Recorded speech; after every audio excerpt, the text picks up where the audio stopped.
विशाळगड, गजापूर प्रकरणाचे तीव्र पडसाद बीड जिल्ह्यात उमटले आहेत. शुक्रवारी केजमध्ये बंद तर बीडमध्ये दुपारची नमाज अदा केल्यानंतर हजारो मुस्लिम बांधव रस्त्यावर उतरले. गेवराईतही भव्य मोर्चा काढण्यात आला. बीडमध्ये बशीरगंज येथे समाज बांधव हातात काळे झेंडे घेऊन एकत्र आले. यावेळी सरकार विरुद्ध जोरदार घोषणाबाजी करण्यात आली. सरकार आणि प्रशासन मुर्दाबाद अशा घोषणा देत मुस्लिम समाज बांधव प्रचंड संख्येने रस्त्यावर उतरले होते.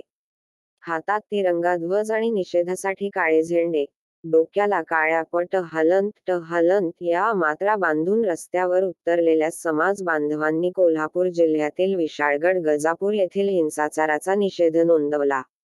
मुस्लिम समाजाच्या धार्मिक स्थळांसह मुस्लिम घरांना लक्ष्य करणाऱ्या समाजकंटक हल्लेखोरांवर तात्काळ कारवाई करा. त्यांच्याविरुद्ध UAPA अंतर्गत कारवाई करा आणि मुस्लिमांना संरक्षण द्या, अशी एकमुखी मागणी यावेळी संतप्त जमावाकडून करण्यात आली.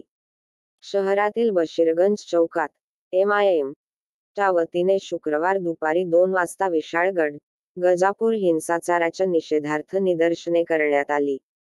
केजमध्येही विशाळगड व गजापूर येथील घटनेच्या निषेधार्थ मुस्लिम समाजाच्या वतीने पुढारलेला बंद केज शहरात उत्स्फूर्तपणे पाळण्यात आला. शहरातील दर्ग्यापासून दुपारी काढण्यात आलेल्या निषेध फेरीत मुस्लिम समाज बांधव सहभागी झाले होते.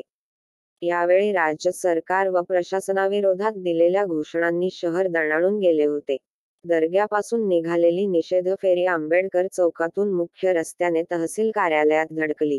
यावेळी राज्य शासन व प्रशासनाविरोधात हातात तिरंगा ध्वज घेऊन जोरदार घोषणाबाजी करत विशाळगड व गजापूर येथील घटनेचा निषेध व्यक्त करण्यात आला.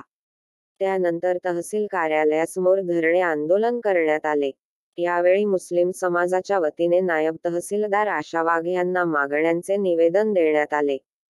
गेवराईत मुर्दाबाद, मुर्दाबाद, महाराष्ट्र सरकार, मुर्दाबाद नहीं चलेंगी, दादागिरी नहीं चलेंगी, अशा जोरदार घोषणांनी परिसर दणाणून गेला.